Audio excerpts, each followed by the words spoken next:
Les coordonnées cylindriques sont un système de coordonnées qu'on utilise pour étiqueter les points dans R3. Et puis, ce sont une adaptation naturelle du système de coordonnées polaires qu'on a vu dans la dernière capsule pour les points du plan. Donc, le système de coordonnées cylindriques est bien adapté pour décrire des régions géométriques qui sont bornées par des portions de cylindres et ou des portions de plans qui sont horizontaux. Alors, si je me fie au dessin qui est ici, donc je prends un point dans R3, OK, avec les coordonnées x, y et z. Puis au lieu de l'étiqueter avec ses coordonnées cartésiennes x, y et z, ce que je vais faire, c'est que je vais prendre ce point ici, je vais garder sa projection dans le plan x, y, et ensuite, pour la portion x, y, là, je vais utiliser des coordonnées polaires. Fait que je vais utiliser r et θ. Puis la partie z, elle sera la même qu'en coordonnées cartésiennes. Donc, le point qui serait étiqueté comme x, y, z en coordonnées cartésiennes, je peux aussi prendre la partie x, y de ce point-là, utiliser des coordonnées polaires, puis la partie z, bon, ben, la laisser comme telle. Alors, quand je décide de faire ça, j'utilise un système de coordonnées qui s'appelle le système de coordonnées cylindriques. Encore une fois, c'est possible de passer d'un système de coordonnées à l'autre parce qu'on va avoir les relations, bon ben x c'est r cos θ, y c'est r sin θ, et puis z cartésien c'est le même que le z cylindrique. Le r donc c'est racine de x carré plus y carré qui sont encore une fois toujours plus grand ou égal à 0. Le θ sera entre 0 et 2π.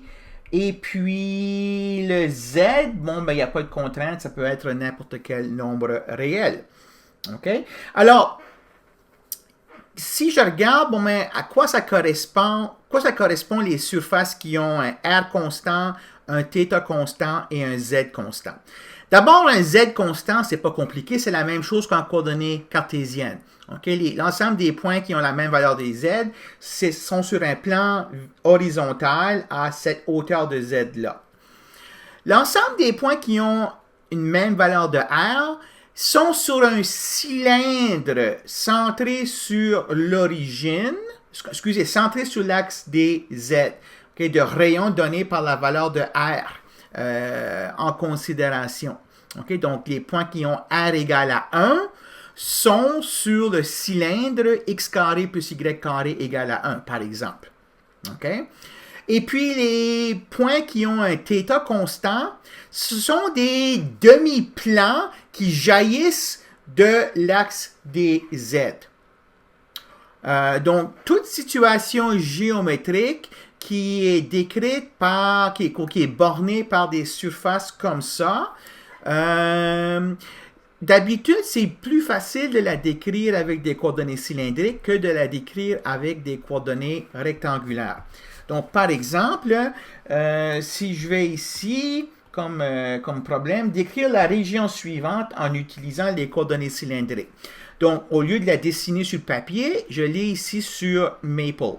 Donc, c'est une région trois-dimensionnelle. Pour les amateurs de hockey, ce que j'ai fait, j'ai pris une rondelle de hockey et puis j'ai percé un trou dans le milieu. Puis là, je l'ai coupé en 4 quarts et puis je prends un des quarts. Donc, ça, c'est la région que j'ai ici. OK? L'axe des X, c'est celui-ci. L'axe des Y, c'est celui-là. Et puis, l'axe des Z, bien sûr, c'est l'axe vertical. Donc, par décrire cette région-là avec des coordonnées cylindriques, ce que je veux dire, c'est trouver des inégalités sur R, θ et Z qui décrivent les points qui sont contenus dans ce solide-là. Donc, on va commencer avec... commençons avec le Z. Le Z est plus facile, là. Le Z, tous les points dans cet objet-là ont une valeur de Z entre Z égale à 0 et Z égale à 1. OK? Donc, je peux arriver ici puis dire automatiquement que Z est entre 0 et 1 pour chacun des points de ce solide-là. Bon, pour les valeurs de R, regardons, ce solide ici là, est borné par deux portions de cylindre. Un cylindre à l'intérieur ici, une portion de cylindre à l'intérieur, puis une portion de cylindre à l'extérieur ici. Donc, j'ai dit tout à l'heure qu'un cylindre, ce sont des cylindres ici qui sont centrés sur l'axe des Z. Donc, des cylindres sont caractérisés par des valeurs de R constantes. Puis le R, c'est la distance de l'origine à la face du cylindre. Alors, ici, tous les points sur ce cylindre intérieur, ici, si je me fie à l'échelle qui est sur le graphe, sont tels que R égale à 1 sur la surface intérieure. Et puis, ceux qui sont sur la surface extérieure, ici, sur le cylindre extérieur, ont R égale à 2. Alors, tous les points de ce solide-là ont des valeurs de R entre 1 et 2.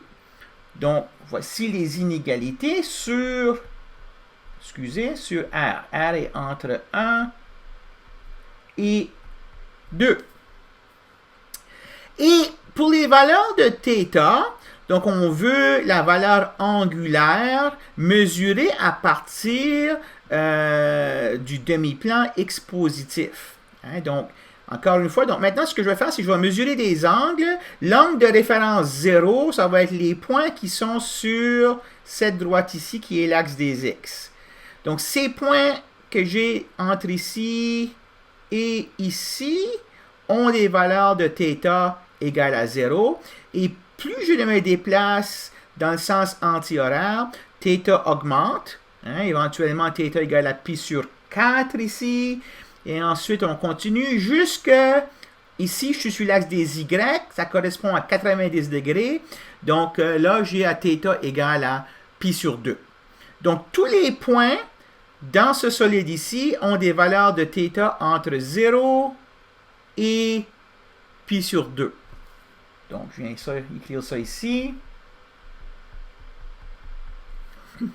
Et puis, j'ai terminé. Alors, ça, c'est la description de la région qui est dessinée ici, qui est tracée ici.